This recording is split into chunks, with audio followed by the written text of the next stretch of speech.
नदी किनारे की रहस्यमयी किताब। गांव के पास बहने वाली चौड़ी नदी हर मौसम में अलग रंग ले लेती थी।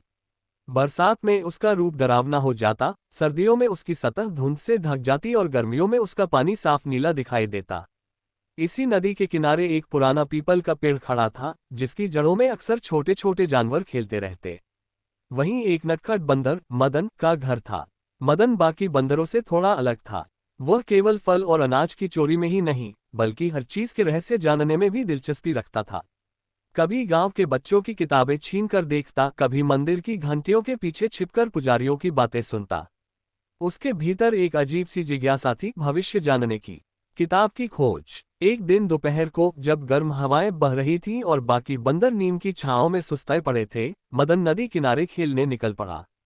वह पानी में पत्थर फेंककर गोल गोल लहरें देख रहा था कि अचानक उसकी नजर रेत में दबी किसी चमकती वस्तु पर पड़ी। उसने हाथ बढ़ाकर निकाला तो एक पुरानी, मोटी और सुनहरी जिल्द वाली किताब निकली। किताब पर अजीब अक्षरों से लिखा था, समय का दर्पण। मदन को तो बस ये समझ आया कि यह कोई खास चीज है। उसने किताब खोली तो उसके पन्ने पहले तो खाली दिखे, लेकिन जैसे ही उसने अपनी उंगली किताब पर रखी, अक्षर उभरने लगे। उस पर लिखा था, आज शाम को जब सूरज डूबेगा, गांव का बच्चा गिरीश नदी में गिरने वाला है। मदन चौंक गया। उसने सोचा, अगर यह किताब सच बताती है तो मुझे आजमाना चाहिए। पहली कोशिश। शाम को सचमुच गिरीश अपने दोस्तों के साथ नदी किनारे आया। खेलते खेलते वह फिसलने ही वाला था कि मदन झट से कूद पड़ा और उसकी कमीज पकड़ ली। गिरीश बच गया। बच्चे ने हंसते हुए कहा, वाह, आज तो बंदर ने मेरी जान बचा ली। गांव में चर्चा फैल गई कि नदी वाले बंदर ने किसी की जान बचाई। सब खुश थे, लेकिन उसी रात मदन ने किताब खोली तो उस पर लिखा था, समय बदल गया। अब गिरीश तो सुरक्षित है, लेकिन उसकी बहन सीता कल कुएं में गिर जाएगी। मदन घबरा गया। उसे समझ नहीं आया कि किताब चेतावनी दे रही है या खुद मुसीबत पैदा कर रही है। गड़बड़ी की शुरुआत। अगले दिन उसने चौकसी की और सीता को कुएं में गिरने से बचा लिया। लोग फिर चकित रह गए, पर किताब ने उसी रात नया भविष्य लिखा। सीता सुरक्षित है, अब गांव की सारी बकरियां अचानक बीमार पड़ेंगी। और सचमुच अगले दिन दर्जनों बकरियां बीमार हो गईं। मदन अब उलझ गया। उसे महसूस होने लगा कि हर बार जब वह किताब के बताए भविष्य को रोकता है, कुछ और बुरा हो जाता है। गांव में हलचल। धीरे धीरे गांव के लोग भी नोटिस करने लगे कि जब जब मदन किसी घटना में दखल देता, कोई न कोई अनहोनी जरूर होती। पहले तो लोग उसे शुभ मानते रहे, लेकिन फिर अफवाहें फैलने लगी कि यह बंदर अपशगुन लाता है। कुछ लोगों ने तो उसे पकड़कर गांव से दूर भगा देने की योजना भी बनाई। मदन डर गया। वह किताब को लेकर फिर पीपल के पेड़ के नीचे बैठा और बोला, हे किताब, तू कौन है? तू क्यों हर बार नया दुख लिख देती है? तभी किताब के पन्ने अपने आप पलटे और अक्षरों ने उत्तर दिया, मैं समय की धारा हूं। भविष्य को बदलने की कोशिश करोगे तो समय नई राह ढूंढ लेगा। हर बचाव के साथ एक और संकट जन्म लेगा। मदन को ये सुनकर झटका लगा। मोह और लालच। मदन चाहता तो किताब को नदी में फेंक सकता था, लेकिन उसके मन में लालच था। उसने सोचा, अगर मुझे पता हो कि कौन सा पेड़ कब फल देगा या किस घर से कल मिठाई निकलेगी, तो मैं सबसे पहले पहुंच जाऊंगा। उसने किताब का इस्तेमाल अपने फायदे के लिए करना शुरू कर दिया। कभी वह पहले से जान लेता कि किसान कहाँ अनाज सुखाएंगे और वहां चोरी कर लेता, कभी जान लेता कि कौन सा दुकानदार कब बाहर जाएगा और उसकी दुकान से गुड़ उठा लेता। लेकिन हर बार उसके लालच का उल्टा असर होता। एक बार जब उसने किताब से देखा कि अगले दिन हलवाई लड्डू बनाएगा, तो वह आधी रात को जाकर चुराने लगा। मगर अचानक आग लग गई और पूरा भंडार जल गया।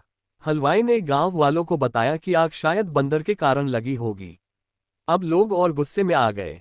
भाग्य का जाल। मदन परेशान हो गया। उसने किताब को बंद कर दिया और कसम खाई कि अब इसका इस्तेमाल नहीं करेगा। लेकिन उसकी जिज्ञासा उसे चैन नहीं लेने देती थी। 2-3 दिन बाद उसने फिर किताब खोली। इस बार उस पर लिखा था, आज रात तू खुद बड़ी मुसीबत में फंसेगा। मदन घबरा गया। उसने सोचा, अगर मैं घर में ही छिपा रहूं तो कुछ नहीं होगा। लेकिन रात को अचानक आंधी आई। पेड़ की डाल टूटकर उसके रहने की जगह पर गिरी। वह जान बचाकर भागा। किताब फिर सच निकली। सीख की शुरुआत। अब मदन समझ गया कि चाहे जितनी कोशिश कर ले, भविष्य को बदल नहीं सकता। किताब की भविष्यवाणी को रोकना मतलब एक और नई मुसीबत बुलाना। उसने सोचा, शायद किताब चाहती है कि मैं दूसरों की मदद करूं, लेकिन बदलने की कोशिश नहीं करूं।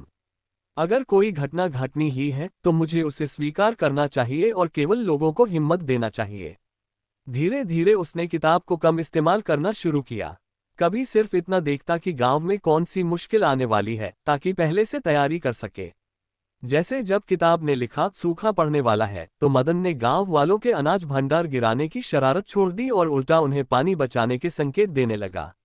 लोग हैरान थे कि बंदर इतना समझदार कैसे हो गया।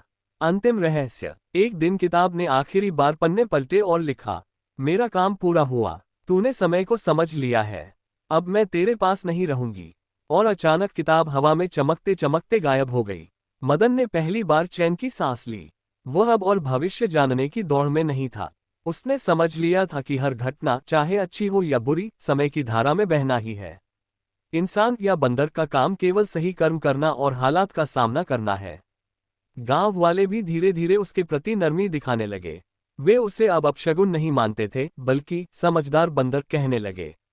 निष्कर्ष। नदी किनारे मिली उस रहस्यमयी किताब ने मदन को ये सिखाया कि भविष्य को बदलने की चाह में इंसान खुद जाल में फंस जाता है। सच्ची समझ यह है कि भविष्य को जानना नहीं, बल्कि वर्तमान में सही काम करना जरूरी है। मदन ने किताब खोद दी, लेकिन उससे मिली सीख हमेशा के लिए उसके मन में अंकित हो गई।